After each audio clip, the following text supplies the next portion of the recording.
Saudações buscadores, aqui é o Thiago Sanz e esse é mais um Estudando, o vlog onde a gente analisa juntos os episódios que foram ao ar no YouTube. Vamos falar hoje do episódio 71, O Mundo Intraterreno, parte 1. Se você não viu, já sabe, o link está aqui no card e na descrição. Confere lá primeiro e volta para cá para você entender tudinho. Beleza? Então vamos lá, como é que começou essa sessão? Começou com a Gisele contando projeções que ela teve ao longo da semana, entre uma sessão e outra, o que aconteceu. Então ela estava contando para mim aquilo que ela estava vendo. Eu deixei porque vocês gostam muito desses bastidores, né? Mesmo que não faça muito sentido, eu deixei até para vocês compreenderem como é que iniciou a sessão, né? Que foi bem espontâneo. Enquanto a gente estava conversando sobre projeções, apareceu a consciência e aí tudo começou, né? Então, projeções, olha que interessante. Elas são muito importantes para a gente no projeto. Inclusive, o projeto começou por conta de uma projeção, né? A projeção ela definiu muita coisa para a gente. E elas acontecem para todos os médiuns, vamos dizer assim. Para uns mais, para outros menos, né? Mas no caso da Gisele, aquela semana então foi insanamente requisitada, né? E nessas projeções acontecem algumas coisas interessantes.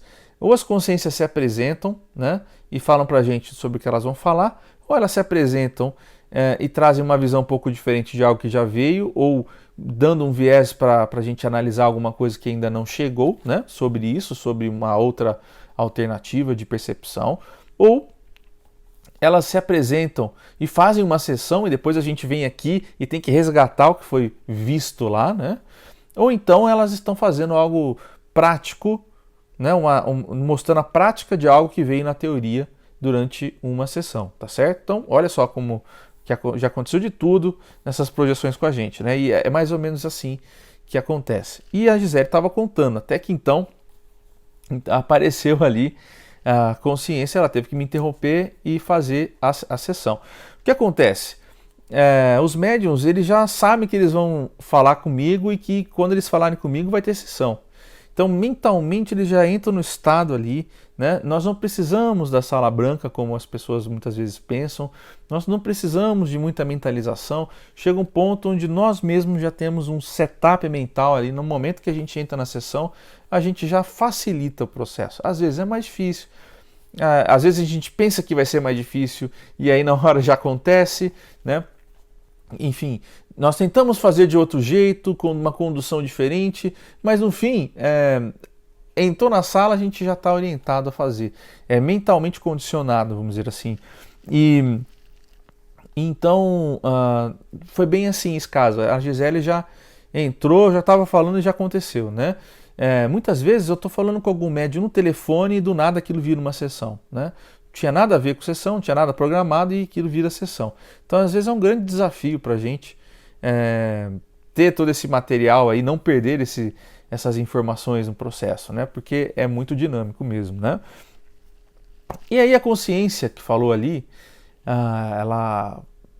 primeiro ela viu um gravetinho, né? Esses gravetos parecem aqueles bicho-pau, não sei se vocês já viram. Eles parecem um graveto, mas são um inseto, né? Tipo, pesquisem depois. Inclusive, muitos passarinhos passam batido, né? Aqui na chácara, na videira, eles nem veem os bichos-pau, passa batido. Então, é bem curioso, né? E tinha ali um ser mais cabeçudinho e tal, com um arquétipo mais grey, que na verdade seria um ser que está iniciando seu processo na sétima iona, tá? E eles estavam explicando sobre a construção dos túneis, né? Interessante porque não é uma construção, vamos dizer assim, rudimentar, natural, que acontece quando você entra numa caverna, que você vê tudo pontudo, né? Às vezes não é muito uniforme, é difícil até de andar e tal. Nesses casos, esses túneis são feitos com tecnologias, né? Então, é tudo meio que aplainado, é tudo com acabamento, né? E é isso que eles estavam explicando para ela. Qual é a ferramenta que eles usam para fazer aquilo, né? E contando que essa ferramenta, inclusive, não impede que desmoronamentos ocorram nesse processo, né? Então é muito interessante. E esses túneis são todos interligados e ligam a Terra em vários pontos. Inclusive, eles fizeram durante essa sessão, se vocês observarem, algumas observações sobre pontos onde tem entradas, né? Inclusive na Pedra da Gávea, lá foi falado, né? Então, essa é a parte mais interessante sobre esse processo. Nós temos que aprofundar muito ainda a questão dos intraterrenos no projeto, né? Eu tenho algumas dúvidas aqui, algumas coisas intuídas que precisam ser expandidas, né? Então, nós estamos trabalhando nesse processo. Uma coisa interessante é que eles abordaram os contatos com pessoas aqui no Brasil, na Amazônia, né? E isso certamente são indígenas, tá? Em um processo muito antigo. Os intraterrenos estão aqui há muito tempo, né? Lembrando que a Serquete é uma intraterrena aqui, tá? E é uma Anunnaki, né? Lembrando só. Então, só para você, isso significa o quê? O que eu quero dizer com isso? É que esses intraterrenos estão muito participativos no projeto, tá? Porque a Serquete foi uma das primeiras consciências a aparecer, sim, aqui, né? E uma das mais ativas, vamos dizer assim, extrafisicamente. Então, naquele contato na Amazônia, é interessante porque o que foi percebido assim é que havia um auxílio, uma colaboração, uma contribuição, um reconhecimento de uma parte para com a outra, né? Então os humanos ali sabiam dos intraterrenos, né? E vice-versa. Inclusive o plantio era auxiliado, né? Tudo aquilo que era feito posteriormente, ao longo do tempo, por as comunidades que tinham ciência dos intraterrenos eram auxiliadas em níveis assim, dessa maneira, né? Muito, muito próximos. E então, o que mais? Foi passado as informações dos seres coloridos. Isso tem muito a ver com justamente com os indígenas. O processo dos seres coloridos, a Gisele ela desconhecia, né? Inclusive, ela acho que ela comenta que ela nunca viu isso.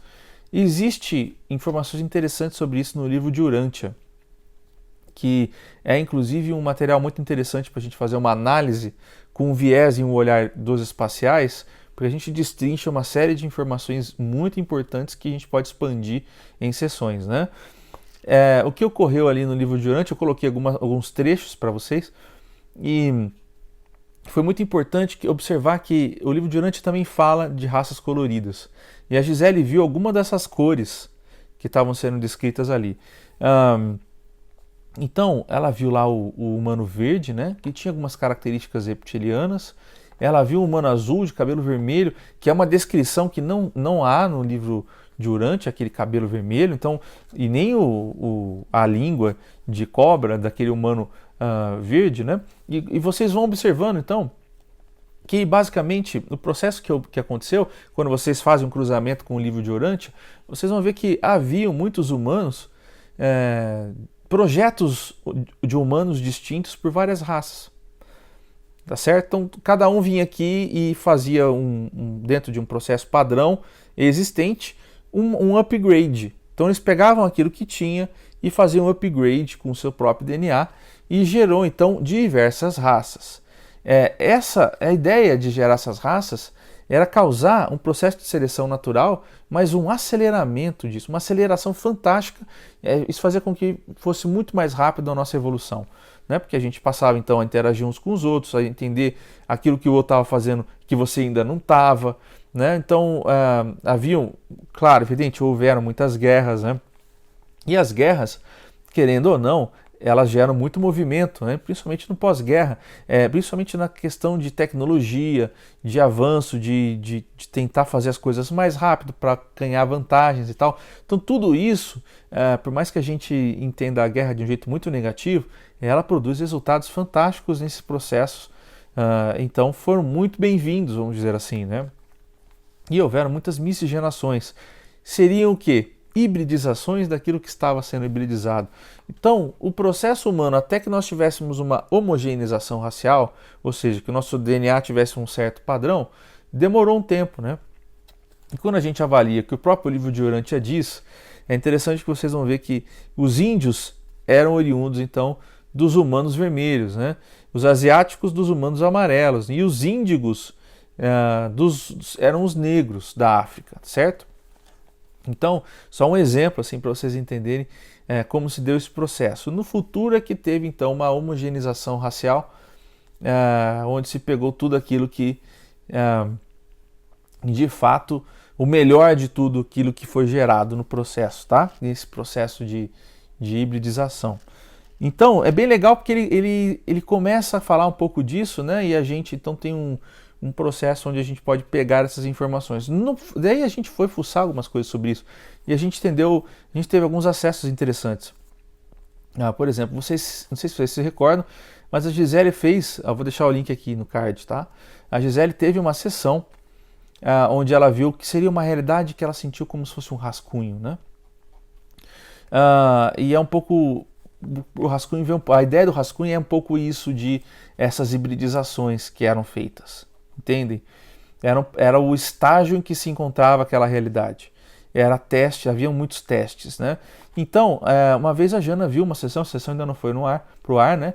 Na época lemuriana, raças azuis que eram de responsabilidade de felinos, tá certo? Então, nem todas as raças que são descritas aqui no livro de Urântia como são raças que seriam desta realidade, nem todas as raças vieram somente dessa realidade. Tivemos outras raças acontecendo em outras realidades paralelas da Terra que podem não ter continuado ou aparecido em uma outra realidade que não é a nossa, tá?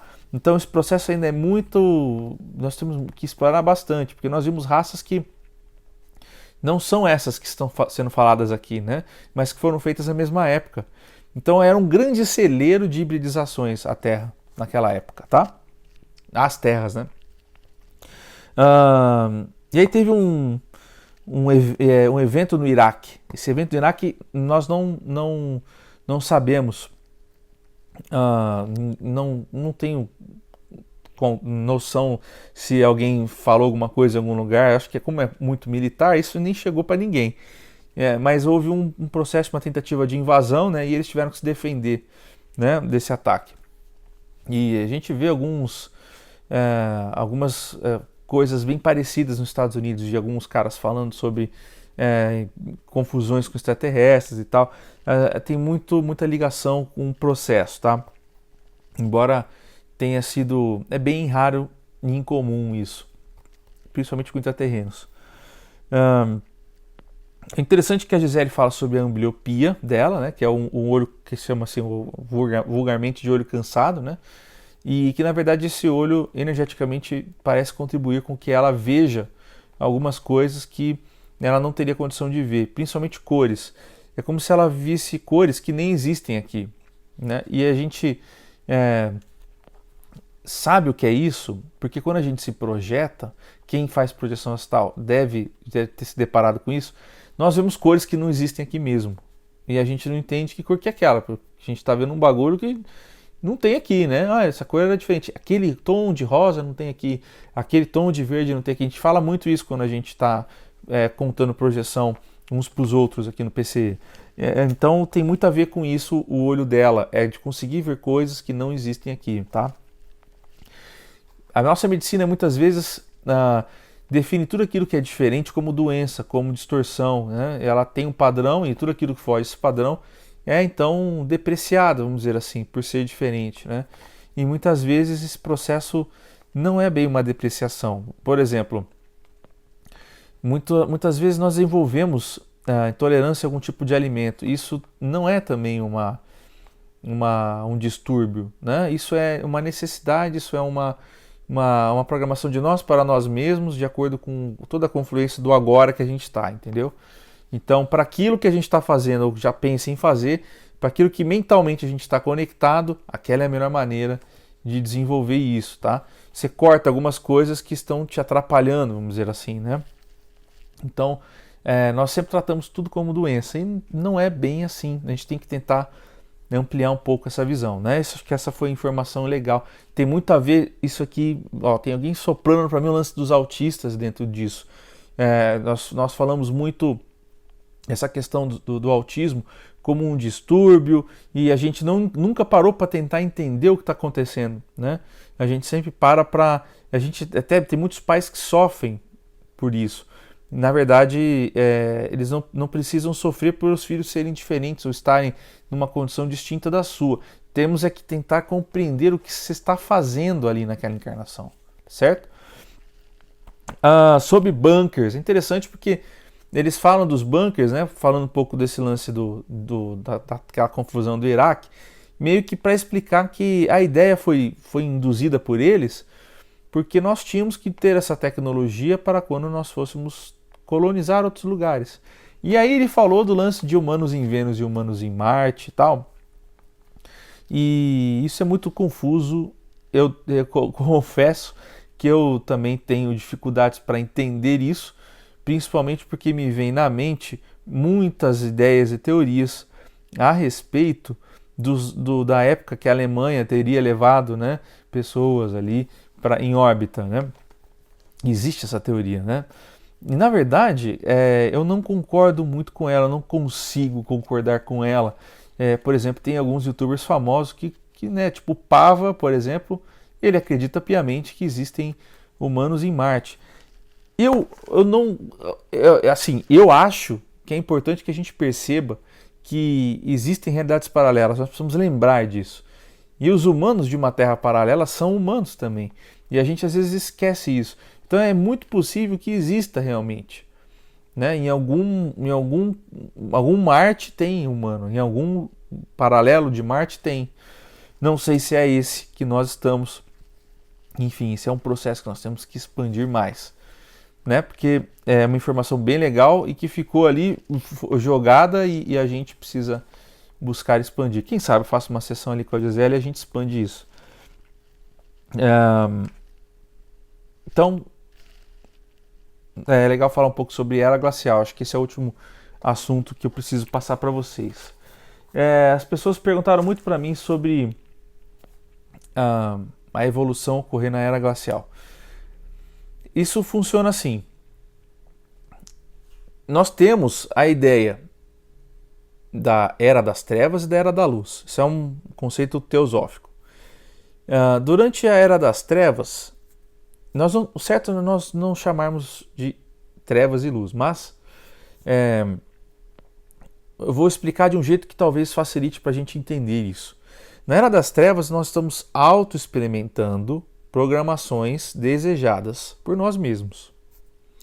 Tá certo? Então, há também uma parcela de desenvolvimento das programações daqueles que nós chamamos também de negativos, tá?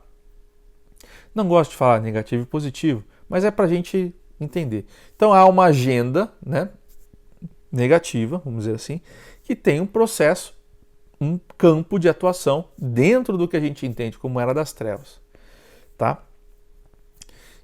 E aí, a Era da Luz, você tem então uma limitação do que você pode experienciar de autoexperimentação programada. Então, certos processos que seriam de repente muito nocivos, de uma agenda muito negativa, eles são sacados e retirados. E aí as pessoas confundem isso como a luz venceu. Estão entendendo? Não, mas tem uma importância do porquê que isso acontece na Era da Luz. Isso acontece na Era da Luz porque o que se está evoluindo ali é a raça. Então nós estamos saindo de uma raça, uma sub-raça, e indo para outra. Depois que esse processo se concluir, ele é mais curto, tá? Depois que ele se concluir, entra novamente uma era mais longa, trevosa novamente, né? Então a próxima raça passa então a auto-experimentar outros níveis de programação, tá certo? E esses níveis de programação, experimentos, volta tudo aquilo externo que a gente considera dualista e tal, e depois vai parar de novo e vai entrar uma era da luz para que se expanda novamente a raça. Então a evolução racial ocorre em eras da luz. E no caso é preciso gerar adversidades dentro desses processos que irão causar a era da luz, essas mudanças, esses grandes planos, né? E a era glacial é um desses exemplos. Quando nós tivemos o fim de Atlântida, houve uma era glacial e aí houve uma grande mudança, houve dilúvio. Todos esses processos que causam adversidades ocorrem durante essas transições, né? É o tal do joio do trigo, já ouviram falar? Então, é meio por aí. Então muitas pessoas vão desencarnar, vão passar por uma outra experiência mais específica, porque possuem uma programação diferente da que a Terra passará a possuir. Então elas não podem mais, não condiz mais a programação com que elas precisa aprender com o que se vai viver.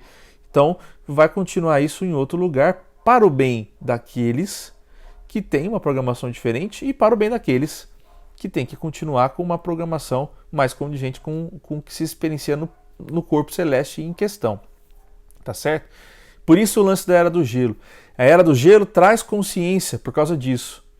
Tá certo? Esse é um paralelo importante com o que está sendo passado. Por que é com o frio? Existem raças que serão com calor, mas para vocês entenderem como que funciona aqui para nós humanos. Beleza? Então é isso, galera. Fiquem bem até semana que vem, que vai dar 21 minutos e eu preciso parar. Fui, povo! Tchau!